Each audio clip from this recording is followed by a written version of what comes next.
Bueno, en principio pedí disculpas por este desvío que ha habido de horas entre carteles, programas de feria del libro, en fin, ha habido una confusión ahí y las cosas que pasan también, ¿sabes? En principio, como decía en el programa de feria, de la feria del libro, pues vamos a presentar dos libros.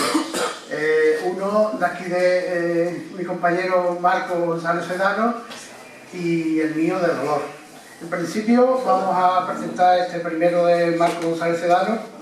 Tenía preparado un poema en el que yo lo nombro a él, pero el teléfono se me queda sin pila. Eso es lo que suele pasar cuando tenía en el teléfono.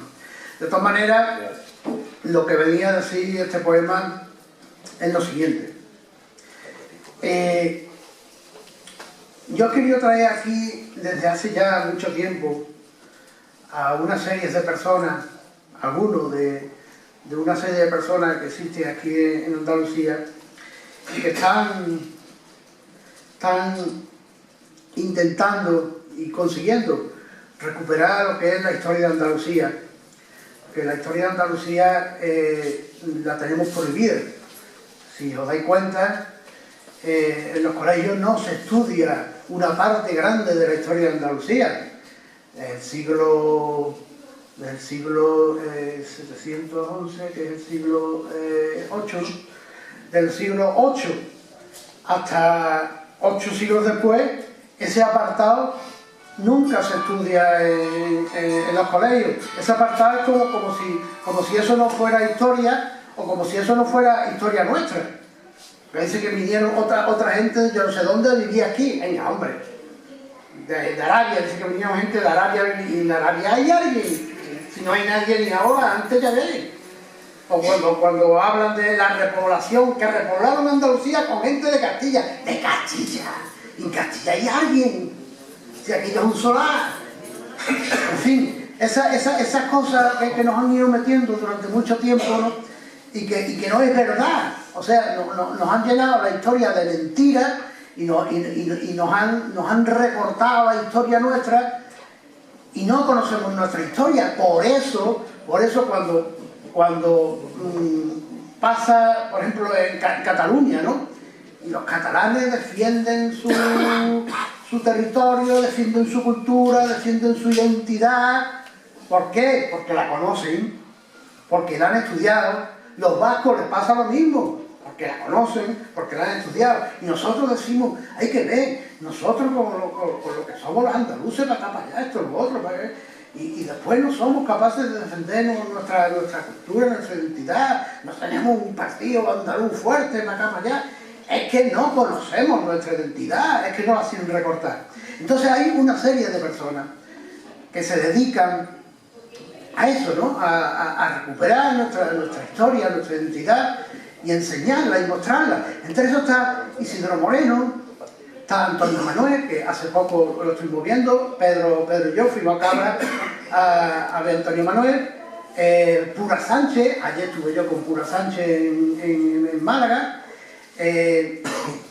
una serie de gente, y entre ellos tenemos a Marco González Sedano, que es la persona que tenemos aquí. Marco González Sedano entra en la recuperación de esta memoria de Andalucía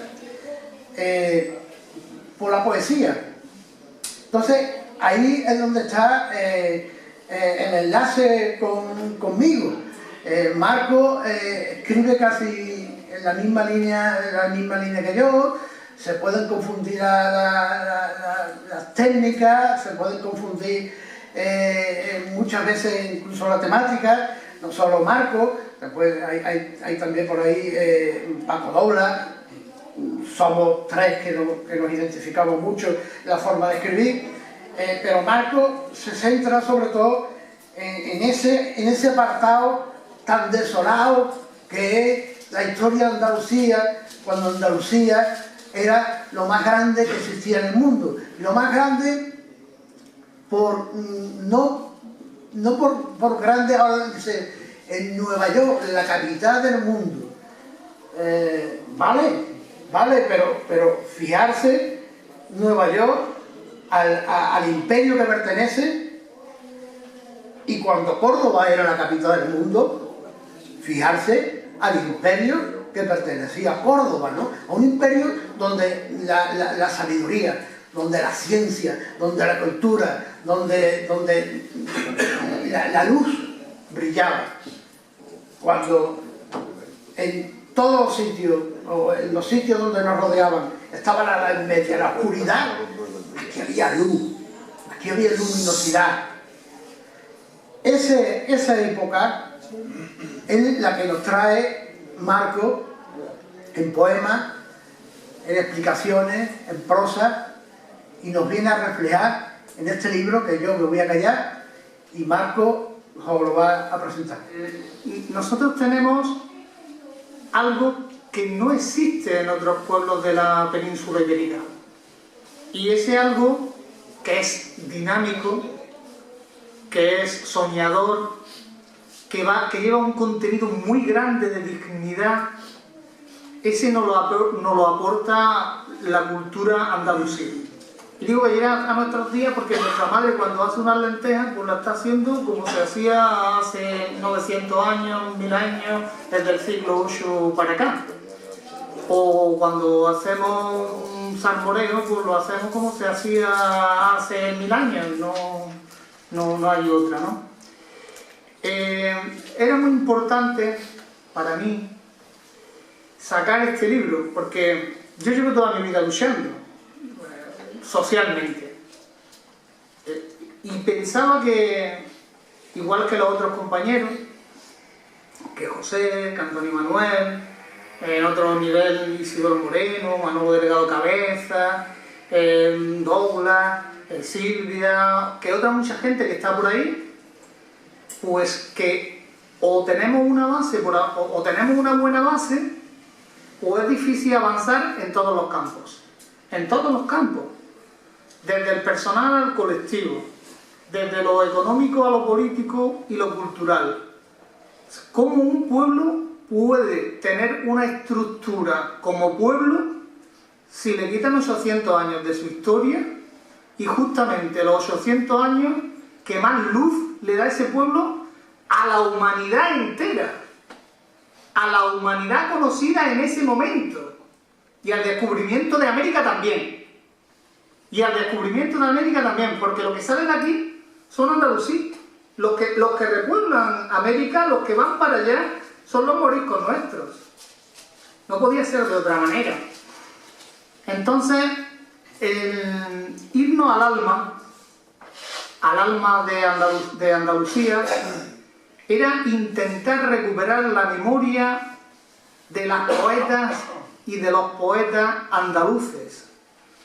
Pero cuando nos ponemos a estudiar el tema, porque este es un libro colectivo, este no es mi libro, aquí hemos trabajado 4 personas, yo he puesto los poemas. Cuando nos ponemos a trabajar el tema, nos damos cuenta que están ocultados. O sea, nuestras poetas, que eran muchísimas, las mujeres que escribían poesía, que escribían historias, cuentos, eran muchas, no tantas como hombres, pero aproximadamente un 40% de las poetas y de los poetas que había en Al-Ándalus eran mujeres, que desaparecen en el siglo XV. O sea, en el siglo XV, como por obra y gracia del Espíritu Santo, y además, nunca mejor dicho, desaparecen, ya no están. Entonces, ¿qué pasó? ¿Por qué 500, 400 y pico años después, o 500 años después, pero más de 500 años después, todavía siguen desaparecidas? ¿Por qué desaparecieron? ¿Qué fue lo que ocurrió? O sea, en 8 siglos nosotros no estuvimos. Saltamos de los romanos como el que va a caballo y dice, ahora voy a saltar el Tao de Ronda, y salta el Tao de Ronda y llega ahí a la Malagueta, a la Plaza Toro, y dice, coño, ya estoy aquí yo toreando con mi caballo. Porque hay un salto, del Tajo de Ronda a la Malagueta, hay un salto con el caballo, ¿no? 800 años. 800 años de historia enterrada, ¿no? ¿Por qué no estudian nuestros niños y nuestras niñas en los colegios? ¿Por qué no lo estudian? ¿A quién le convenía que nuestro pueblo no conociera su historia? Pues muy sencillo, a los que ocuparon Andalucía, a los que la ocuparon, porque nosotros somos tierra ocupada. Y cuando se firma el Tratado de Paz entre el Reino de Granada y el Reino de Castilla y Aragón, que yo tengo una copia de las capitulaciones llamadas de Santa Fe, pues se firma efectivamente entre dos reinos diferentes, porque España no existe, no existe España. Existe el Reino de Granada, con toda la amplitud que tiene, y existen los reinos de Castilla y Aragón y algún otro, ¿no? Pero no existe España. De España se empieza a hablar en el siglo XIX. No hay. O sea, eso de a por ellos es algo nuevo. Eso es algo nuevo, no es antiguo. ¿Pero por qué lo ocultan? Cuando nosotros hablamos del flamenco, que es la raíz de la música nuestra, pues estamos diciendo campesinos sin tierra. O sea, flamenco significa campesinos sin tierra. Y si significa campesinos sin tierra, quiere decir que anteriormente los campesinos tenían tierra. Entonces, ¿por qué no tienen tierra ahora los campesinos? ¿Por qué dejaron de tener tierra los campesinos? Porque el duque del Infantado, los de Alba, los de Medina, los de Córdoba, porque los grandes señores de la guerra invadieron Andalucía. Eso no tiene nada que ver con Andalucía.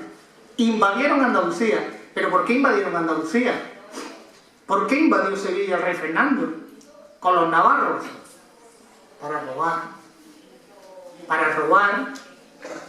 Si cuando tú haces una guerra, tú no dices, ahora voy a hacer una guerra a Irak. No. Tú haces una guerra a Irán, eso cuesta una pasta, alguien la tiene que pagar, le tienes que devolver los dineros, y tú te quedas con los pozos de petróleo, te quedas con el gas, con las riquezas de ese país. O sea, es el botín de guerra. Entonces, ¿por qué invadieron Andalucía? Porque era más fácil robar que trabajar. Se gana más robando que trabajando. ¿Os suena eso de haberlo escuchado a vuestros padres y vosotros mismos? Yo ahora he estado 20 años viviendo ahí en la Plaza de la Encarnación de Sevilla, y ahora vivo en Almería. Me gusta la mar, tenía ganas de... Lo vais a ver cuando leáis el libro. Todos los días escribo sobre la mar un poema, o meto el tema de la mar en mis poemas. Esta mañana le he quitado la corona a Poseidón. O sea, como yo tengo la... Perdonad que vaya saltando un poco, ¿eh? Como tengo la capacidad con la pluma y el papel de hacer lo que quiera, pues esta mañana en el poema que he escrito le he quitado la corona a Poseidón. Lo he mandado a que vaya de puerto en puerto pidiendo trabajo. Y cuando vuelva a Bayana, que es la antigua ciudad de Almería, que venga como un marinero humilde. Y además le he quitado la corona a todos los reyes y a todas las reinas. Incluso a la persona que yo amo, le he quitado la corona. Bien, pues se trata de eso. Se trata de quitar coronas. Se trata de quitar coronas. Porque aunque estos no son españoles, los Borbones no son españoles, sí son línea directa con la invasión de Andalucía y el resto de la península ibérica. O sea, forman parte de los mercenarios que invadieron al Andaluz. Y hoy os quería contar una anécdota. Visitando de noche la ciudad de Almería con un guía, nos cuenta una historia, es real, yo la conocía, nos cuenta una historia a principios del siglo XI, Almería está ocupada durante 9 años por tropas genovesas y Génova, ¿sabéis dónde está Génova? Más o menos, ¿no? Allí en Italia, ¿no? Y catalanas, las dos cosas, era un ejército de tropas catalanas, de la élite catalana, con sus mercenarios, y de los genoveses. Y me decía el hombre, y hubo una expedición de genoveses y catalanes que vinieron a salvar Almería. Y yo digo, hostia, yo que me he perdido, yo aquí. ¿Cómo que vinieron a salvar Almería? ¿Qué tienen que ver los genoveses con Almería? ¿Qué tienen que ver los catalanes con Almería? ¿Cómo que vinieron a salvar Almería? ¿De quién? ¿De qué? Bueno, pues, ¿sabéis cuál fue la rapiña de ese momento? La rapiña fue la maquinaria de la industria de la seda y 3.200 esclavos que se llevaron a trabajar a Cataluña. En aquel momento la potencia mundial del Mediterráneo en la seda era la ciudad de Almería. Había en la bahía 1.000 barcos. Había en la bahía 1.000 barcos, era una potencia. No volvió a levantar cabeza Almería. ¿No? O sea, toda la industria textil de Almería pasó a Cataluña. ¿Sabéis? Aunque parezca que no tiene nada que ver, ¿sabéis cuál ha sido el botín de guerra en la confrontación entre Cataluña y la élite, la monarquía española, en el referéndum del día 1 de octubre de hace 2 años? La deslocalización de las empresas. Cuando presionan la corona a la burguesía catalana, la presionan y le quitan una fuente de financiación. Si tú resides, si tu residencia fiscal está en Madrid, tú pagas en Madrid, no pagas en Cataluña. Eso ha sido parte del botín de guerra en la confrontación entre la monarquía española y la burguesía catalana y el pueblo catalán, en este caso, en esta última confrontación. Os voy contando para que veáis cómo van las cosas. O sea, si nosotros no íbamos mal hasta el siglo XV, que nos quedamos sin tierras, ¿no? ¿Qué fue lo que ocurrió? Pues nuestros poetas dejaron de escribir en árabe, y la métrica era en árabe. Nuestros poetas, cuando digo nuestros poetas, digo también nuestras poetas, ya os cuento, que nuestra forma de ganarnos la vida nos la quitaron también. Una de las condenas que le hacen a los granaínos es que se cambien el nombre, que dejen su oficio, y a una parte de ellos muy importante, de los moriscos que sirven en el siglo XVI en Granada, los mandan a Sevilla. O sea, les matan de hambre o les convierten. Fijaros vosotros, en aquel momento, dejar tu oficio, el oficio de una persona, era convertirlo prácticamente en un esclavo, era empobrecerlo. Y además, el nombre se lo tenía que cambiar. O sea, te quitaban hasta tu identidad con la que habías nacido, que era tu nombre. Hablaba con Curro ahí en la puerta de la cultura todavía mía, de mis hijas, tengo 3 hijas, una de ellas vive en Málaga, de criar los gusanos de seda. ¿Sabéis una de las barbaridades que hizo el cardenal Cisneros? Os voy a contar 2. Mandó cortar todos los moreros de Granada, todos. Los moreros, los conocéis, las moras, ¿no? Dejó sin comida a los gusanos de seda. Con lo que la industria de la seda de Granada, que era donde trabajaban los moriscos, o sea, los granadinos, no la élite militar, dejó de existir. Otra de las barbaridades del cardenal Cisneros y de Torquemada fue quemar todos los libros en caracteres árabes de la Universidad de Yusuf II y de todos los granadinos. O sea, nos quitaron nuestros libros. Yo me he divorciado 2 veces. ¿Sabéis lo que me he llevado siempre? Los libros. O sea, yo a mis 2 compañeras he dicho, ¿sácalo o no? Sí, digo, pues me voy, pero mis libros me los he llevado. O sea, nos quitaron los libros, nos quitaron con eso el conocimiento en medicina, en geografía, en plantas, nos quitaron 8 siglos de cultura. En Córdoba los tiraron al río. El río llevaba agua negra, el agua negra era de la tinta. Convirtieron el río Guadalquivir en un río de aguas negras. Pero, a ver si os suena. Hitler, ¿qué es lo primero que hace? Quemar los libros. Franco, ¿qué es lo que hace? Prohibir los libros. condenarnos al analfabetismo. ¿Está vinculado el genocidio cultural de hace 500 años con el de hace 4 días? Está vinculado, completamente vinculado. O sea, no han dejado, son la misma élite. El 80% de las subvenciones al campo andaluz van a los señoritos que invadieron Sevilla y el resto de Andalucía. El 80% de las subvenciones agrarias. Digo yo, que ¿tiene algo eso que ver con la cruz y la espada de hace 500 años? Sí que la tiene que ver. Vinculado completamente. Bien. Nos quitaron a nuestras mujeres y a nuestros hombres, que escribían en caracteres árabes. Pero les prohibieron además a las mujeres que escribieran hasta en castellano. ¿Os acordáis que os han enseñado en el colegio, que posiblemente Curro, que es maestro, podía decirlo más que yo? Las mujeres que escribían con el nombre y los apellidos del marido, o que tenían seudónimos, ¿os acordáis? Hasta hace 4 días. ¿Está vinculado eso con el genocidio cultural contra el Andalus? Completamente vinculado. Completamente vinculado.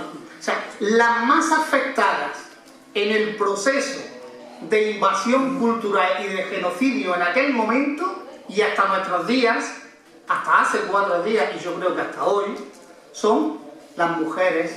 Hay 2 genocidios.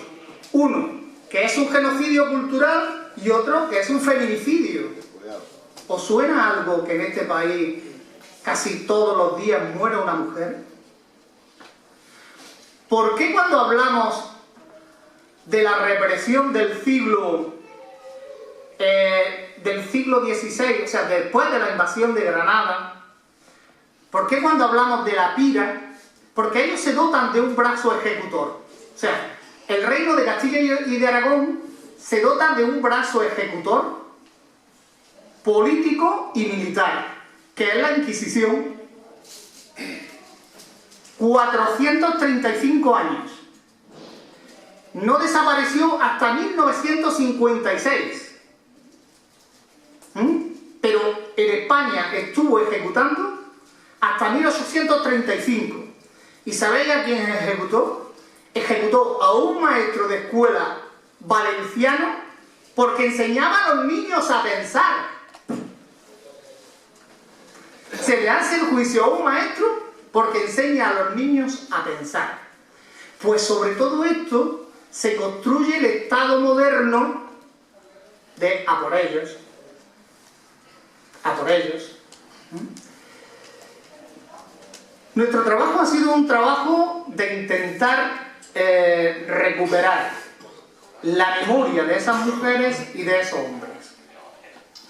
Pero hacemos un prólogo, que es casi la mitad del libro, que lo hace un compañero que es el responsable de formación y cultura de Izquierda Unida de Extremadura, es profesor de filosofía, Miguel Manzanera Salaver, es un especialista en Al-Ándalus, yo creo que una de las personas que más sabe sobre Al-Ándalus en el Estado español, y tiene libros traducidos al árabe también, y esa es la mitad del libro, porque esto necesitaba una explicación, pero no necesitaba una explicación cualquiera, necesitaba una explicación de clase, quiere decir, de los campesinos sin tierra, de los desposeídos, de los desheredados, de las mujeres y de los oprimidos. Porque yo hablo de amor, también hablo de represión, pero Miguel le mete la mano a la tripa y le saca todo lo que tiene dentro y dice, hasta aquí nos han traído. Y lo hace desde el punto de vista filosófico, pero también materialista. Por eso os digo que es un libro colectivo, es un libro que cuando terminé los poemas, 4 personas nos metimos en la casa que entonces yo vivía, ya no vivo, me echó mi mujer, quiero decir. Sí, tenés cáncer.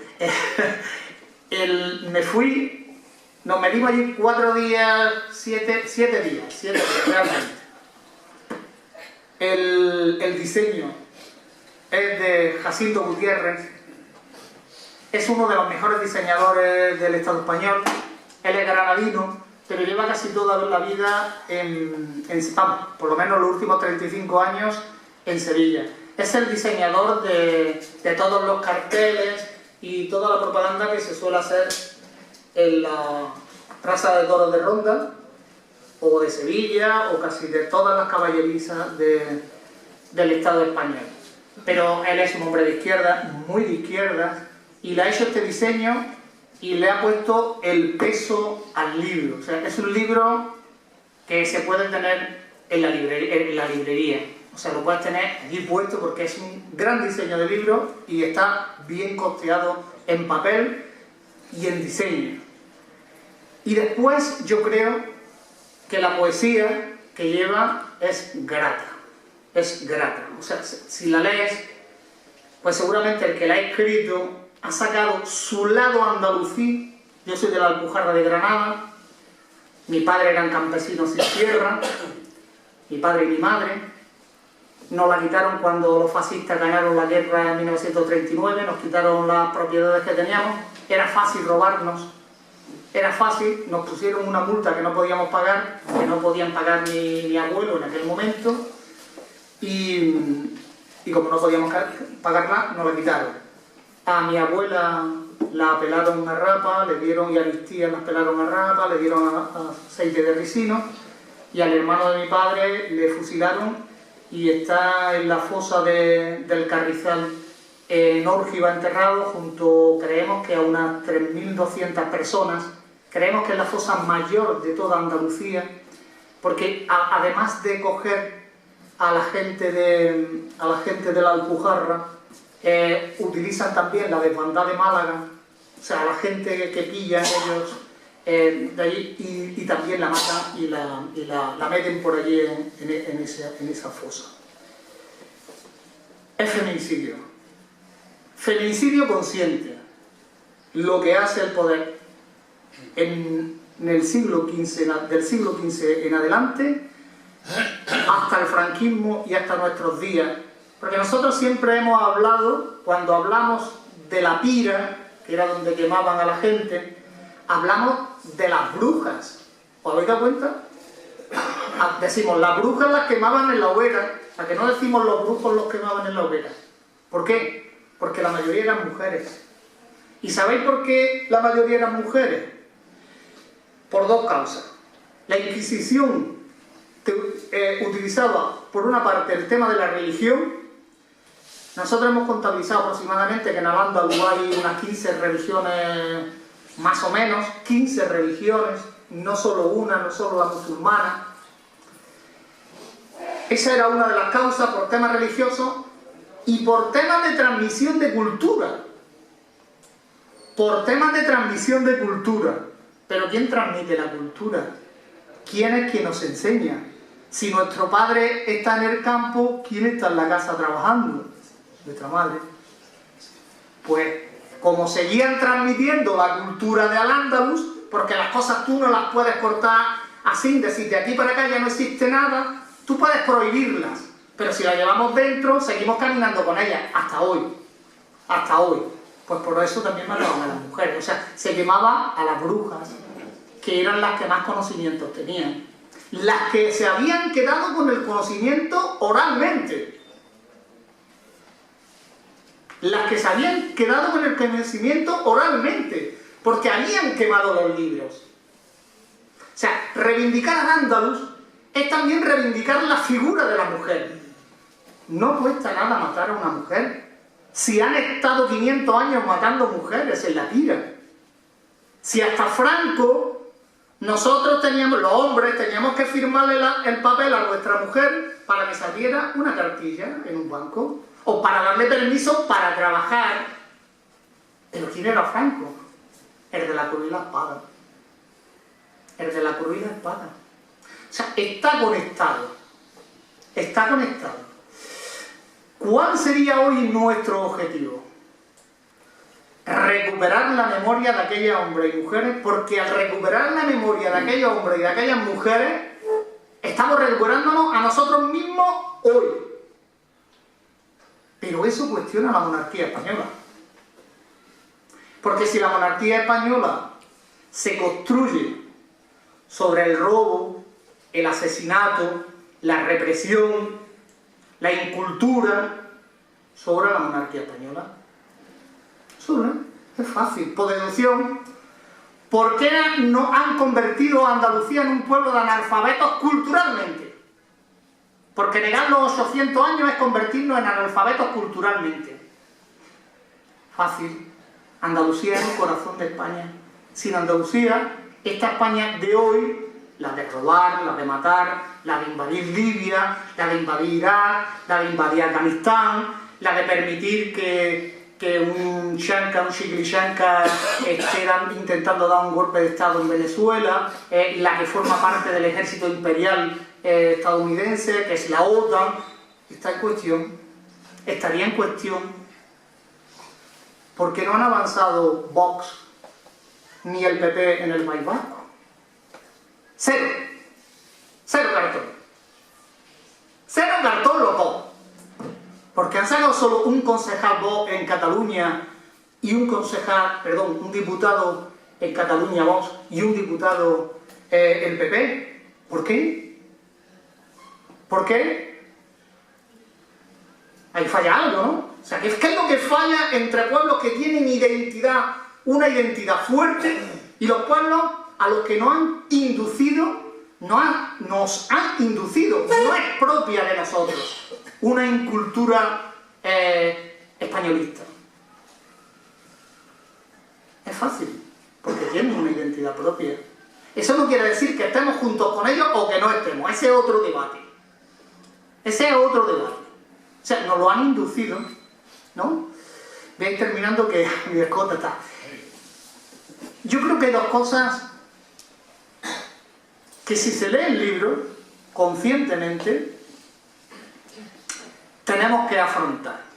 Una, la ruptura con los que nos robaron la tierra, con los que nos robaron la cultura, con los que nos quemaron en la pira. Y eso significa plantear de nuevo el tema de la reforma agraria integral en Andalucía, la soberanía alimentaria, que se llamaría hoy. Eso no quiere decir que le quitemos la tierra a los campesinos pobres o los campesinos medios, ¿no? Sino que ver qué uso le damos a la tierra, mientras que los señores estos tienen la mayoría de las tierras de Andalucía mal cultivadas y bien subvencionadas, y no dan fruto socialmente. O sea, la cuestión agraria andaluza es una cuestión que siempre va a estar ahí porque nos la robaron. Nos robaron la tierra y siguen con la tierra.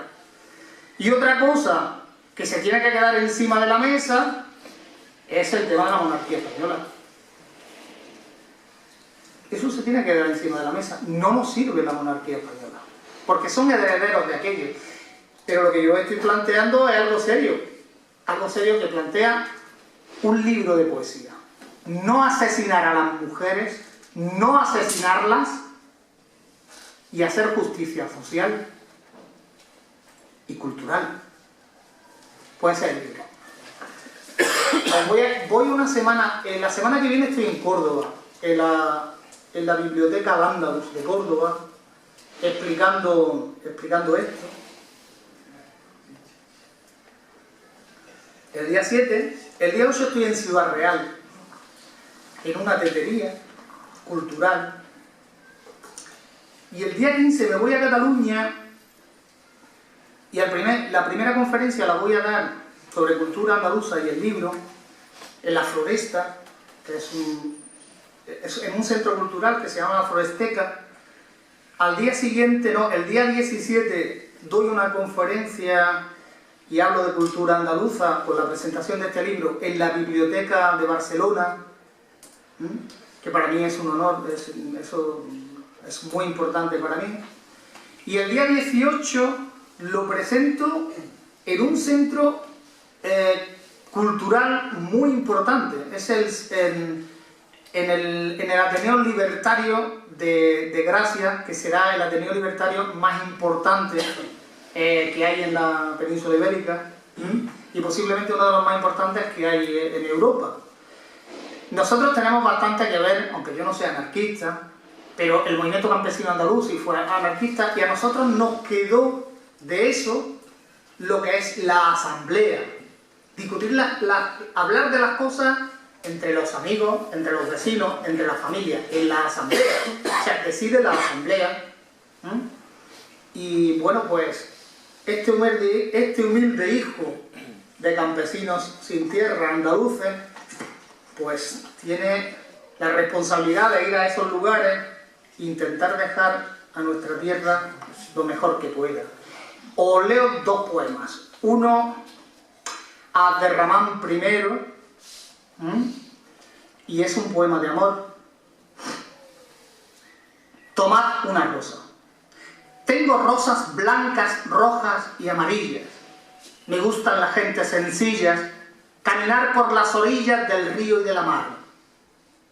Me gusta soñar despacio, ver en cada paso una huella y nada más. Amo la razón. Prefiero perdonar al perdón.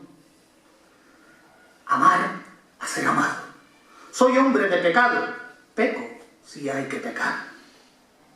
Tengo rosas blancas y amarillas para la gente sencilla que busca la rebelión como vosotros.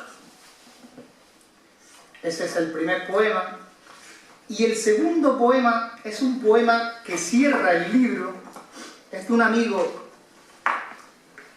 que vivía en Sevilla, y en el momento en que estábamos terminando el libro, él se estaba muriendo. Él y yo nos conocíamos desde hacía 40 y tantos años. Él fue uno de los compañeros represaliados en época franquista por ser homosexual. Fue un compañero que lideró el movimiento gay y de lesbianas de Andalucía. Era un artista multidisciplinar, era escritor, era actor de teatro, era diseñador, era un andalusí de nuestra época, y nació en Loja, en Granada. Yo le quiero mucho y creo que a los nuestros los tenemos que recordar siempre. Su memoria y a su obra. Él se llamaba Miguel Benjor. Os lo leo. Hermano, si pudiera pelear con la muerte por ti, le arrancaría su deseo de venganza con mis propias manos. Aún me quedan fuerzas en este brazo de obrero, adiestrado a base de ladrillos, para cogerte del costado paso a paso. No hinques la rodilla. Tu temple semblante es el gesto noble de la vida, y aún nos queda mucha vida noble por vivir, porque nosotros somos de una vieja estirpe de hombres y mujeres libres. No tengas miedo, hermano. Aún tenemos nuestros ríos y un regreso postergado al que no renunciaremos. Yo seré tu muleta, no te dejes. Picaré la piedra de los puentes para que tú pases descalzo si quieres. Hermano, no llegamos hasta aquí para renunciar a nuestra entrada triunfante en un tanque de cartón piedra, cuando todos los desheredados y gente del mar vivir hayan tomado las calles y Granada huela a aguardiente.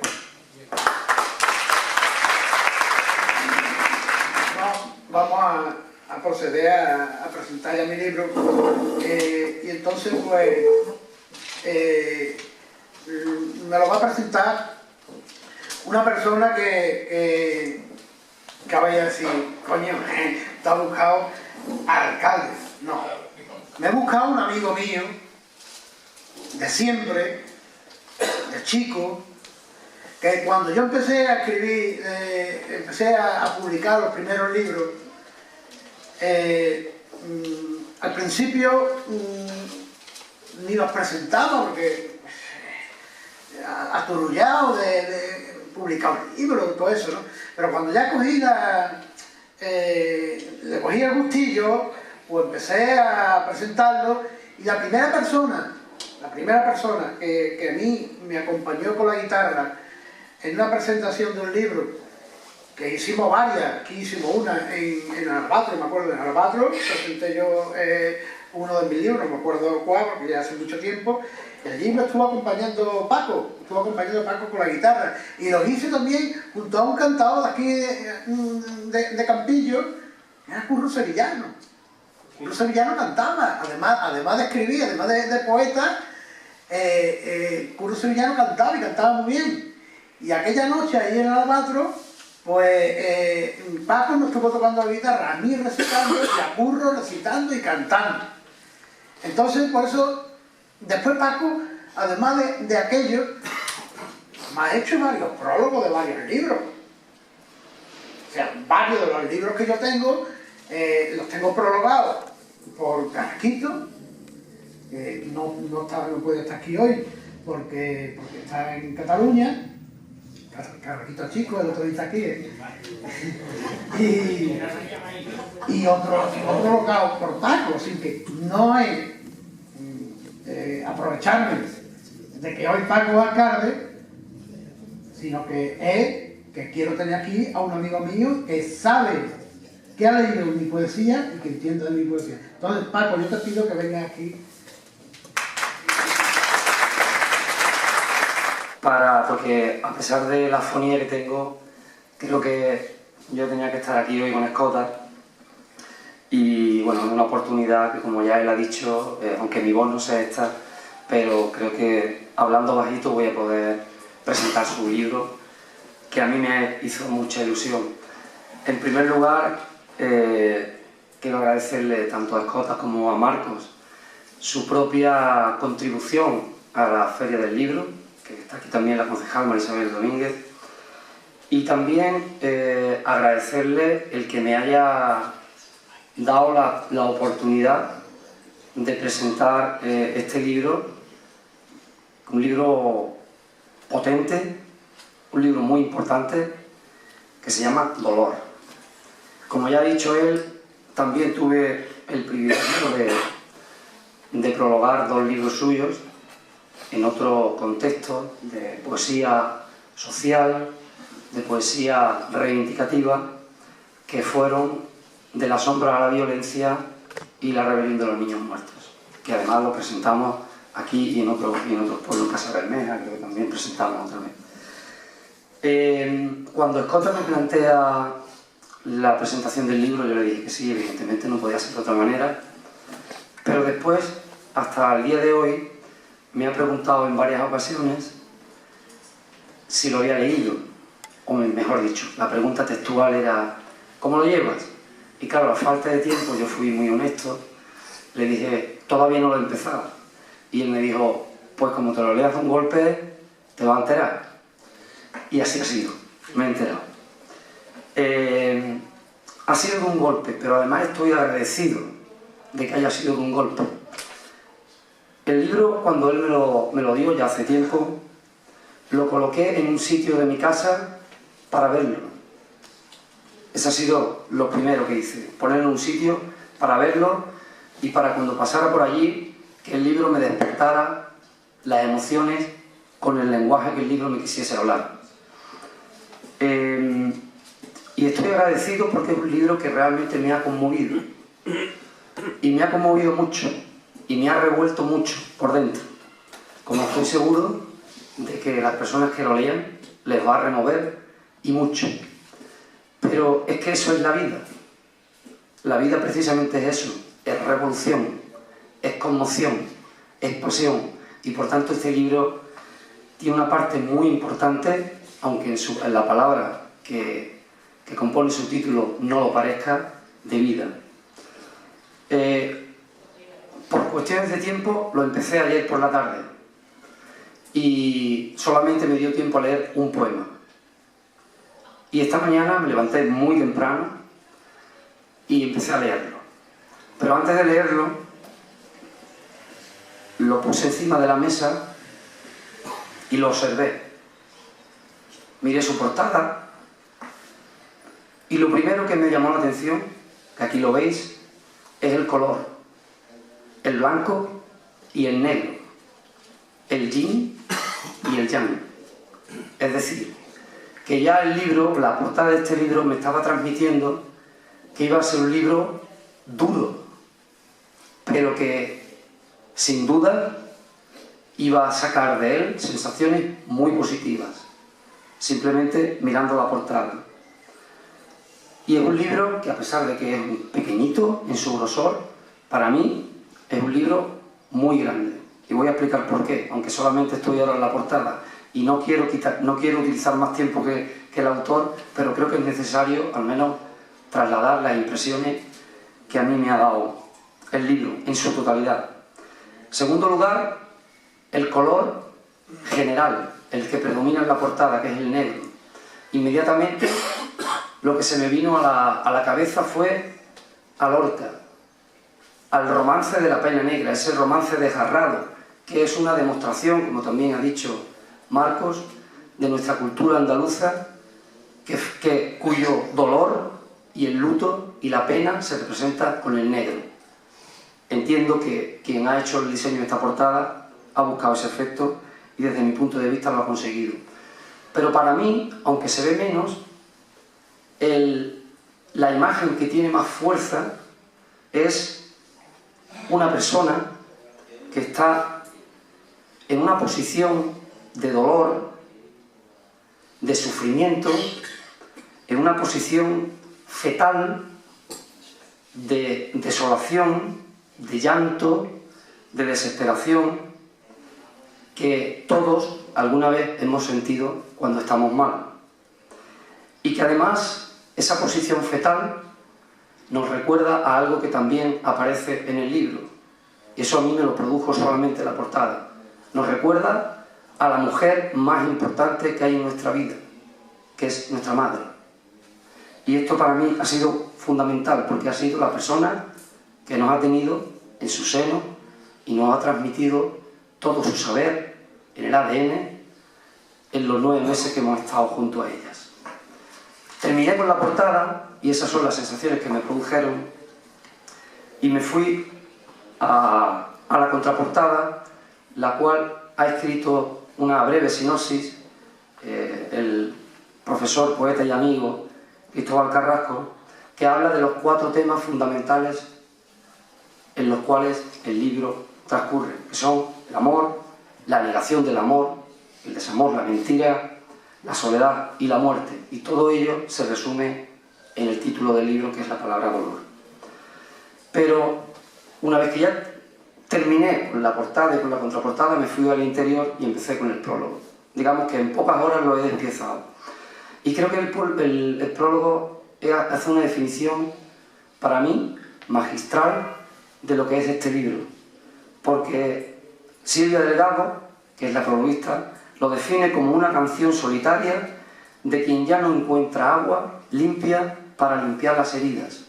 Y ahí, en ese contexto, es donde nace la poesía, en un lugar apocalíptico como es el dolor, y yo le añado la pena y el sufrimiento. Escota es un autor, yo he tenido la oportunidad y el privilegio también de conocer gran parte de su obra poética, y el dolor es una expresión constante en su obra, desde mi punto de vista, es una expresión constante. No solamente el dolor por la vivencia externa, es decir, por lo que el ser humano provoca en los demás, y que ya ha definido perfectamente Marcos, sino también en la vivencia interna, en la vivencia interior, en ese volcán que tiene interior de emociones y también, como no, de sufrimiento, y que necesita expresar todo ese fuego, toda esa lava, como si fuera una terapia, para enfriar ese sufrimiento interno que tiene, representado en la soledad, representado en el amor, en el desamor, en la derrota. En definitiva, es una expresión de desahogo este libro. Pero lo que predomina es la palabra dolor. Y la palabra dolor también aparece representada en el título de los poemas de forma creciente. creciente, en forma de gradación. Y se podría decir y se podría afirmar que el libro habla de dolor y siempre de dolor. Dolor asociado por un lado a la pérdida de la persona a la que amamos, bien sea pareja o no, y ahí se me vinieron también a la mente poemas por la pérdida de seres amados como Jorge Manrique, las coplas por la muerte de su padre, el propio Antonio Machado, por la pérdida de su esposa, primera esposa, Leonor, y también una referencia a un poeta desgarrado en un solo verso, como es Miguel Hernández, un poeta de la generación del 27 desgarrado. Y también una pérdida muy importante contenida en un poema magistral que supone la pérdida del poeta, de los poetas, que es Eduardo Galeano, el 13 de abril de 2015. Dolor por el desamor. Dolor también, como he dicho, por la pérdida que produce la pérdida de una persona querida, produce sensación de soledad, de tristeza, de desamparo, de fracaso, del cual también se habla en el libro, de derrota, de muerte en vida, de no sentir nada, en definitiva, de un escepticismo y un existencialismo que nos recuerda a autores como Schopenhauer o Kierkegaard. Y el dolor que se expresa en el libro, en algunos momentos es tan duro y tan intenso que hasta se puede exprimir. Hay una poesía bellísima que se llama El zumo del dolor, que hace que el dolor nos penetre en nuestros poros de nuestra piel, en nuestra sangre, en nuestras venas, precisamente porque el dolor es tan tangible que casi se puede tocar y se puede sentir. Y también dolor por los recuerdos, por el pasado, porque en nuestra cultura, en nuestra mentalidad dual, el pasado está permanentemente azotándonos en nuestros recuerdos, que evidentemente si viviéramos en una mente no dual, pues el tiempo no sería lineal y el pasado no existiría, pero en nuestra cultura de mentes duales el tiempo es muy importante porque tiramos mucho en nuestra alforja del pasado. El dolor como enfermedad, el dolor como narcótico, son muy importantes las palabras que yo al menos he sentido al leer este libro. Pero un narcótico necesario para vivir, un narcótico necesario para la vida, que hace que el poeta, en este caso, en las palabras que él expresa, llega un momento en que se maltrata, se insulta, se reprocha de cobardía, de inutilidad, de negación de sí mismo, de fracaso, de fracasado, de preguntarse quién le va a querer y además con la dificultad de tener que disimular ese dolor para no afectar a la persona que quiere. Y eso todos y todas nosotras, seguro, que en algún momento de nuestra vida hemos sentido eso. Porque las personas que nos consideramos sensibles sentimos eso. Pero es muy importante toda esta manifestación del dolor, al menos yo hablo de la impresión que a mí me ha provocado este libro, porque ese dolor tiene un final, y el final yo lo considero como un resurgir. Estos estados que son tan duros hacen que resurja un nuevo ser humano, un poeta nuevo, un escota nuevo, y que seguro que va a volver a tener otro momento como ese,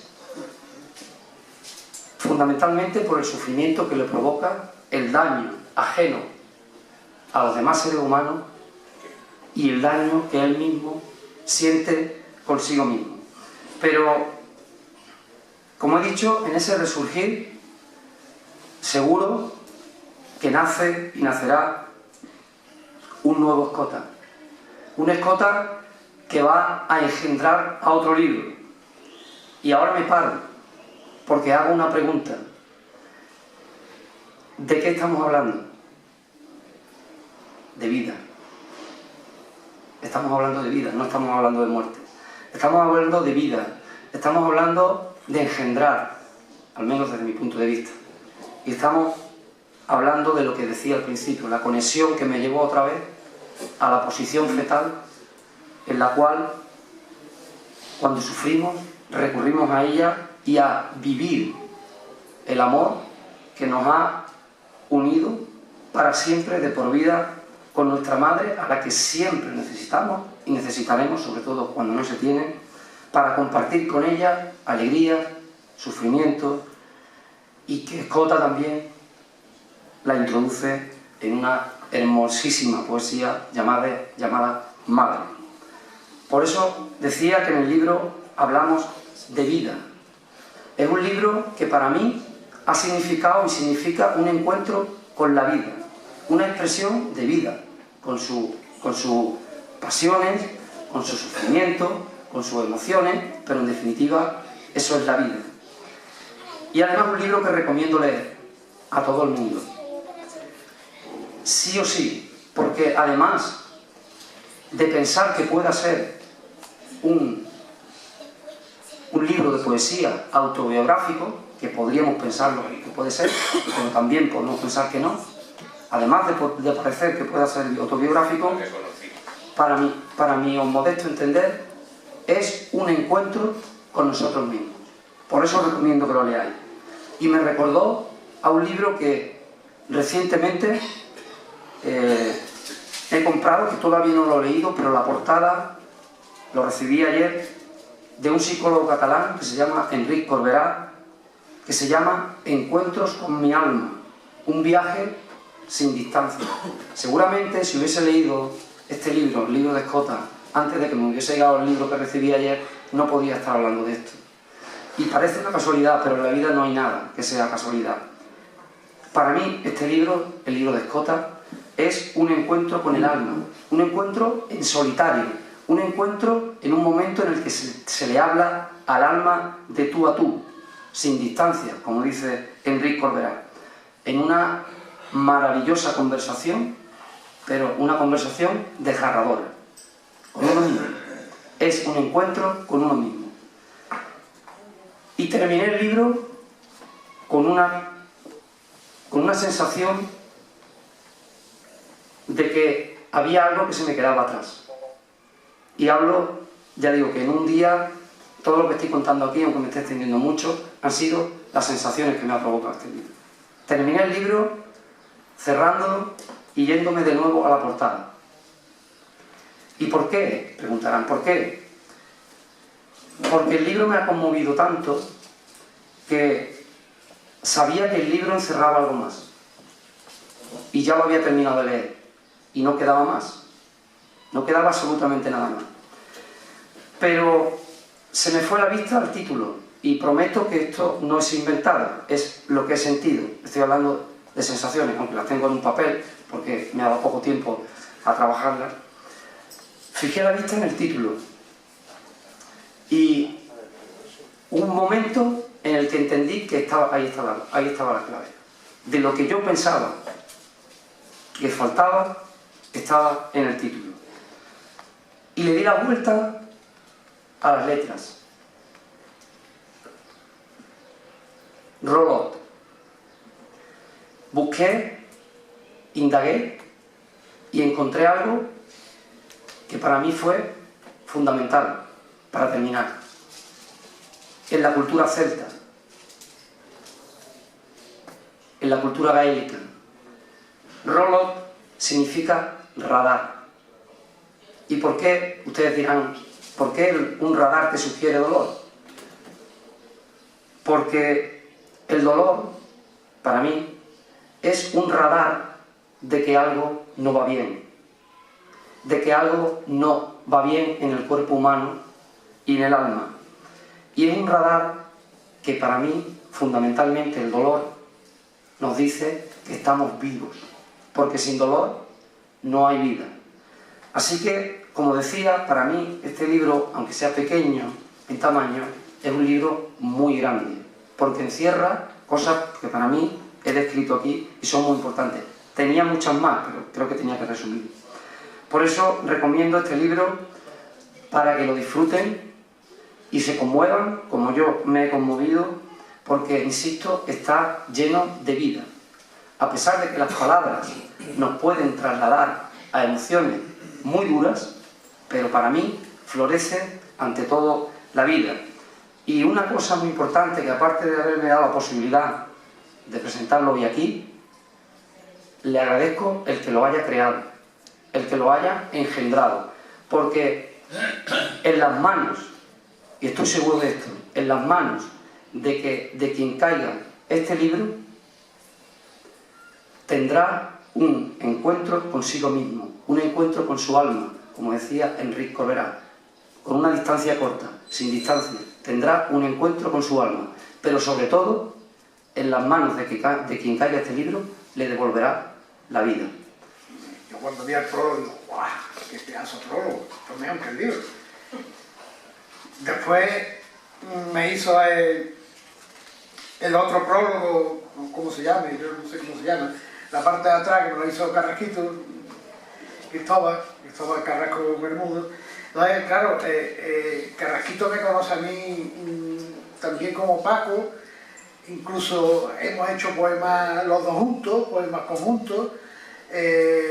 Bueno, tengo un montón de aventuras de temas de poesía y poética con Carrasquito, y él me conoce mejor que nadie, ¿no? Incluso las poesías que no le he enseñado nunca a nadie, a él sí se las enseño, ¿no? Entonces, pues claro, también me escribió otro pedazo de prólogo, digo, no veo lo bien defendido que va a estar el libro, ¿no? Lo bien defendido van a estar la poesía que va dentro, ¿no? Pero claro, ahora por lo de Paco ya es el colmo, ¿no? Ya que es un privilegio que estáis teniendo hoy aquí, como ha resumido, como ha visto Paco, el libro, ¿no? Yo no tengo más nada que decir sobre el libro. Yo lo que voy a hacer es leer, y voy a intentar leer los poemas que ha nombrado Paco, para que os vayáis de aquí con un concepto cerrado del libro, ¿no? Que después espero que os vayáis, se lo llevéis y lo vayáis y lo aprovechéis como Paco ha dicho que lo aprovechéis, ¿no? Pero si yo estuviera ahí es que lo compraba, ¿no? ¿Dónde se compra? Entonces, no tengo nada que decir sobre el libro, lo he dicho por Paco. Lo ha visto, claro, él también me conoce mucho. Él también cuando ha hecho los prólogos de mi libro de poesía, él ha estudiado mi poesía. Él sabe por dónde me muevo, ¿no? Y claro, lo ha desgranado a la perfección. Entonces, yo lo que voy a hacer es leer unos cuantos poemas. Voy a intentar leer, voy a intentar meter entre los que voy a leer los que ha nombrado Paco, y después, si queréis, me preguntáis algo, lo que sea, se abre un poquito, y si no, pues si queréis leo más, en fin, no me extiendo más, porque yo creo que después de la presentación de Paco, yo creo que estáis deseando escucharlo. Os voy a leer el primero, y yo el primero lo suelo leer en casi todas las presentaciones que hago, más que por el poema, por la cita, porque vosotros sabéis, los que ya me leéis otros poemas, sabéis que a mí me gusta ponerle citas a los poemas. Si puedo, algunas veces escribo los poemas a partir de la cita, y otras veces busco una cita que le venga bien al poema. En este caso, no tenía intención de meter una cita de Juan Ramón Jiménez, porque el libro se llama Dolor, y Juan Ramón Jiménez era un escritor de luz, un escritor de la poesía desnuda, ¿no? Pero encontró un trozo de poesía de Juan Ramón Jiménez que decía lo siguiente: el amor es el lugar del excremento. Y en esta poesía, que se titula Maldición, Yo digo, siento el amor como un maldito crimen, como un vuelco de violencia contra una inocente pared. Una jornada en la noche, con las astas de la luna, la bamba triste y alegre de una boca sin cordura. Siento el amor y mis ojos se me encharcan, se me inundan. Mis manos gotean sangre, sangran mis manos de harina y barro. Siento el amor como un sorbo de veneno. Siento el amor y ya lo siento. Siento el amor, pero es mentira. Siempre es mentira. Solo hay dolor en lo que brilla con la cuchilla de la pasión. Siento el amor y es tanto daño que es un infierno sentir tanto y me arrepiento. Siempre me espanto de estar nuevamente enamorado. Aquí está, he visto siempre pasando el del 13 de abril de 2005, cuando muere Eduardo Galeano. Y este, que se titula así, 13 de abril de 2005, lo acompaño con una cita de una canción de Carlos Cano, que dice: y me dejó el dolor para cantar y la luna de abril para olvidar. Primero, mi corazón. Y ahora, Eduardo Galeano. ¿Qué licantropía es esta que me está desgarrando? Que me desgarra los ojos, que me desgarra tanto. ¡Qué incendio! ¡Qué pena más grande me está golpeando! ¡Qué guadaña es la que empuña este mes de abril tan malo! Llévate a mi voz contigo, en vez de empujar mis clavos, y córtame la cabeza y desbrózame las manos. De todo lo que quería, tú ya me has mutilado. No tengo nada, no quiero nada y a nada estaba esperando.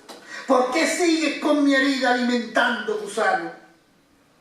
¿Qué daño me estás haciendo, abril? ¡Ay, qué daño! Vienes con filo de invierno y con punta de verano. Abril, con lo que yo te quise, y qué mal te estás portando.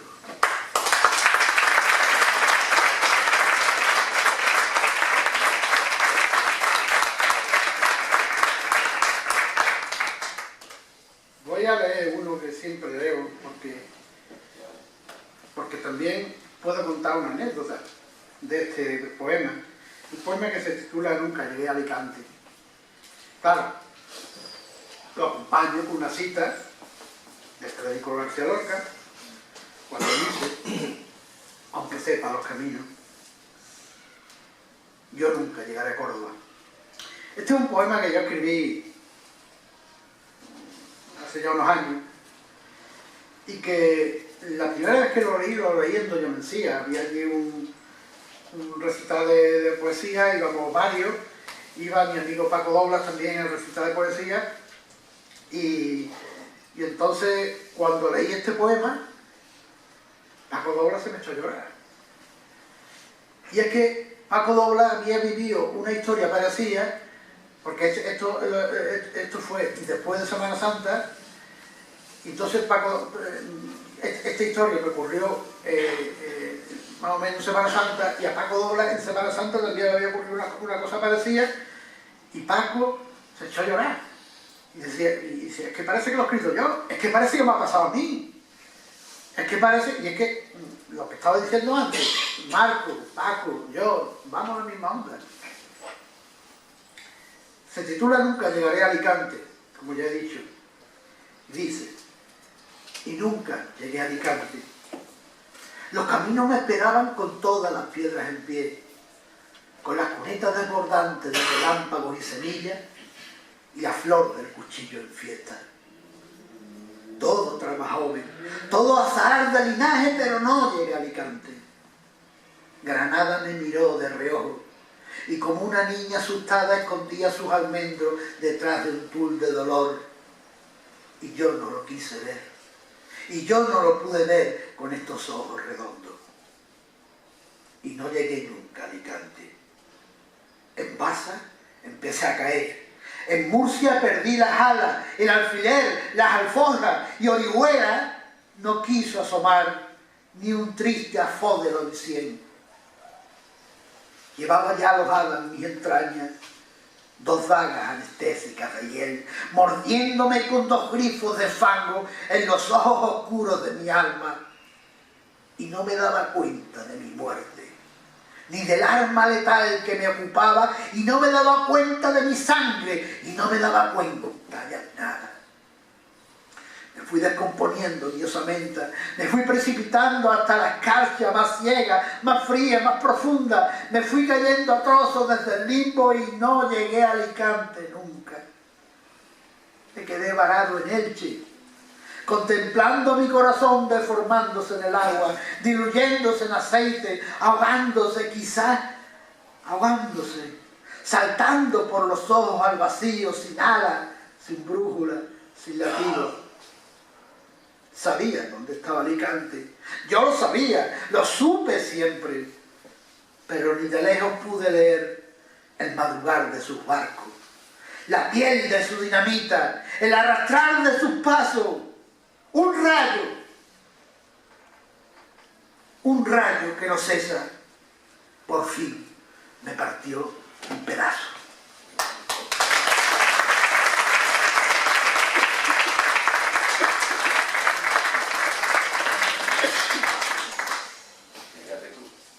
Os voy a leer esta, que también la ha nombrado Paco, que es el sumo del dolor. Lleva una, claro, ¿cómo no iba a ser? Lleva una cita de una de mis poetas favoritas, como es Emily Dickinson. De Emily Dickinson hicieron una película hace un par de años, muy bonita, tremenda. Emily Dickinson dice: morir no duele mucho, nos duele más la vida. El sumo del dolor. Sacarle al dolor el zumo, estrujarlo y aprovecharlo para engrasar un tornillo o para limpiar la herrumbre que dejan los latigazos del tiempo en las carnes. Menos tomártelo se puede aprovechar de muchas formas y modos, pero tomártelo no. Si te lo tomas, reaccionará quemándolo todo a su paso. El zumo del dolor es peor que el ácido y su mejor función es como tinta roja o negra. Para escribir, el zumo del dolor sirve para escribir, pero no cualquier cosa. El zumo del dolor sirve para escribir, pero solo verso.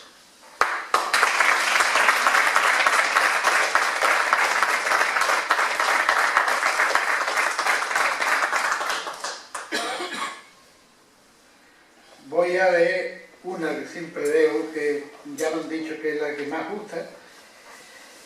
Una de las que más gusta, pero yo creo que me dicen una de las que más gusta porque canto. Porque lleva un trocito de canción. Poema, pero poema cantado.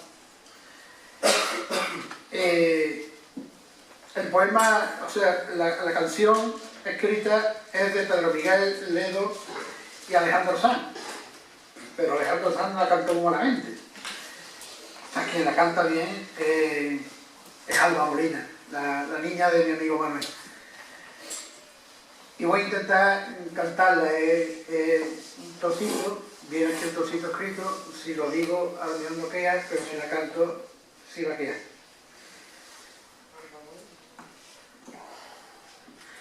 Deja que mi cuerpo de madera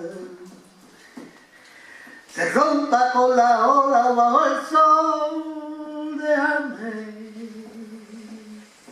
Déjame morir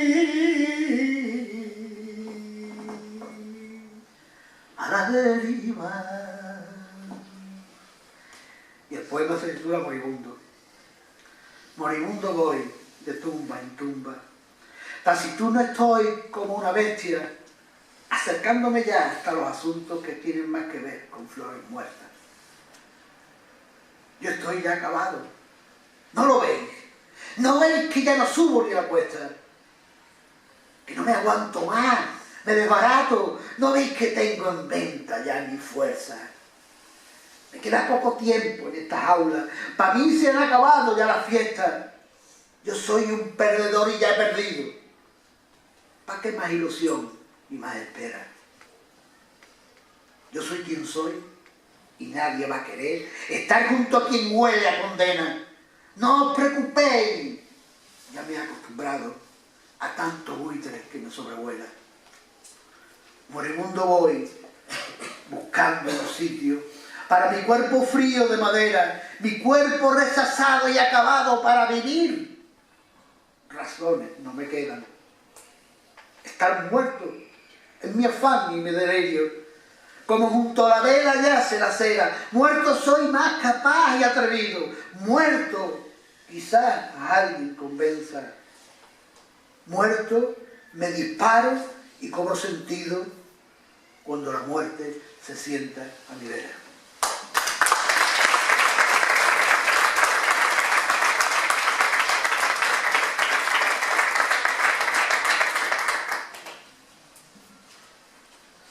Voy a leer uno también, más que por el poema, por la cita, porque la cita es de otro amigo mío, que si viviera y estuviera en Campillo, estaría hoy aquí.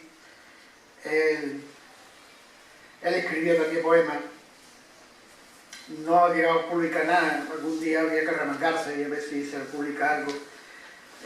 Juan Mendoza. Bucci,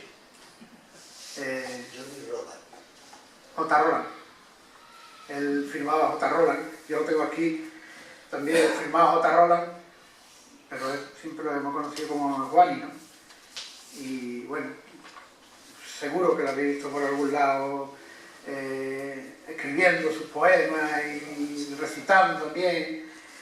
Él murió hace algunos años y ya os digo, si estuviera aquí, estaría aquí. Ahora, J. Roland decía en uno de sus poemas: con la llegada del alba, otra vez vuelve el tormento de mi alma. El poema se titula 3 días ya.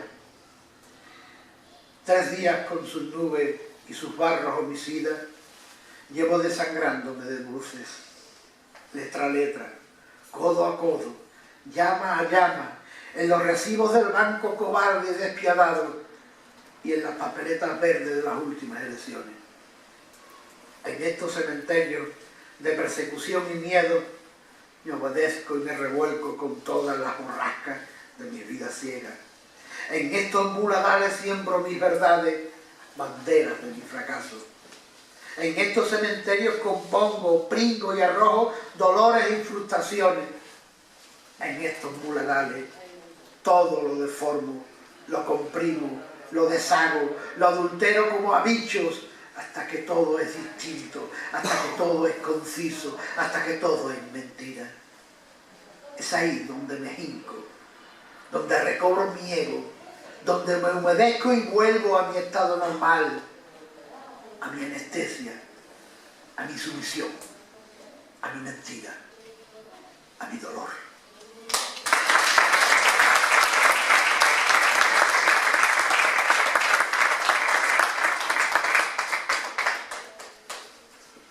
Voy a leer 2 últimas.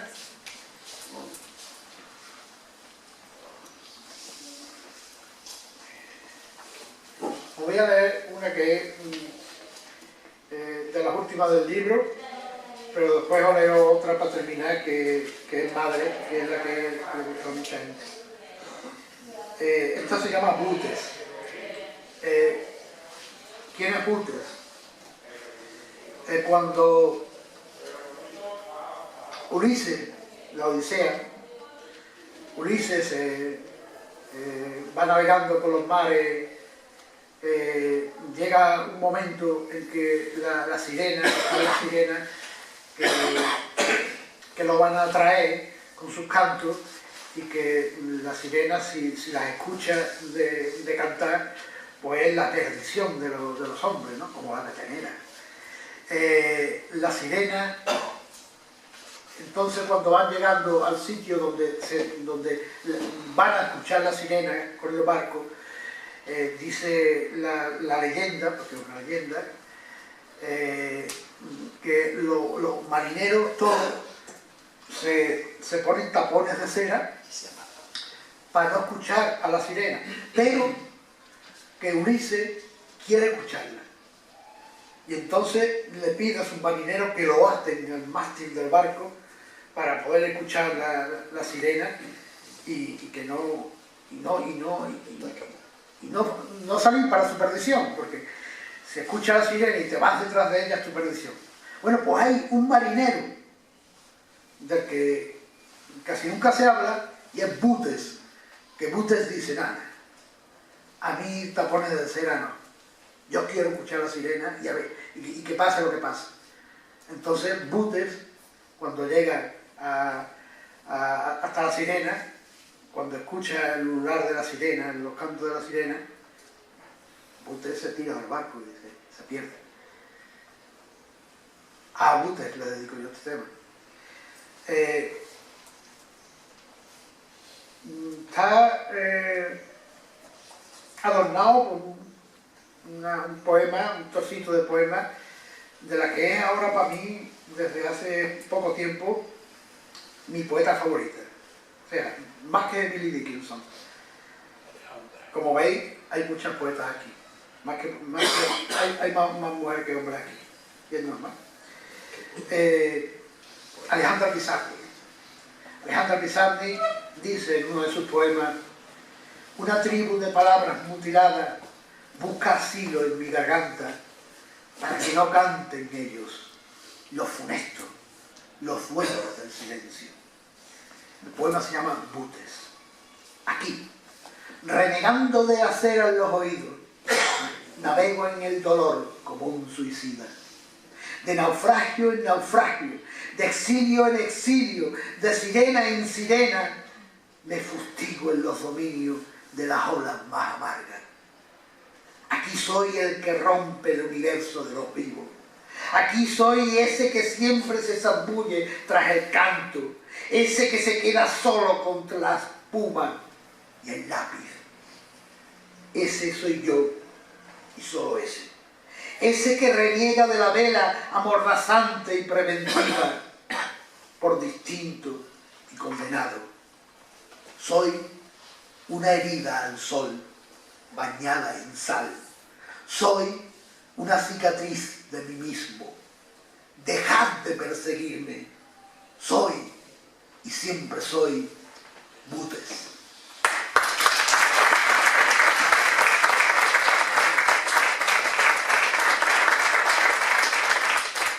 Esta última que la voy a leer se titula Madre, y la acompaño de un trocito de la carta, de la última carta que escribió Kurt Cobain, el vocalista de Nirvana. En su última carta hay una frase que dice: se me ha acabado la pasión. Después se suicidó. Madre, si tú estuvieras, te diría ahora mismo que no iré más a la guerra, que me quedaré contigo, aunque sea cogiendo fresas, aunque sea pillando el sitio que siempre ocupó la abuela, el lugar del compromiso con la familia y la escuela. Pero no estés ya conmigo, y no crecen ya mi vera ni amapolas en el trigo.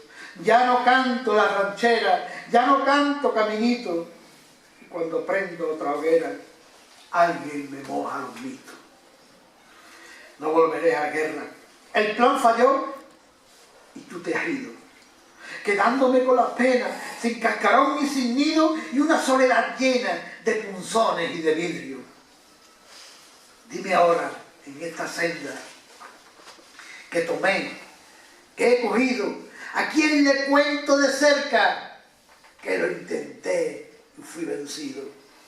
Si huyen de mí las macetas como si fuera el frío, mi arsenal, mis metralletas, a todos les saqué los tiros. Yo mismo me puse en venta, yo mismo fui mi gatillo y me arrastré por acera y entregué todo mi brillo y desnudé mi alacena y le conté hasta los grillos todas mis heridas nuevas.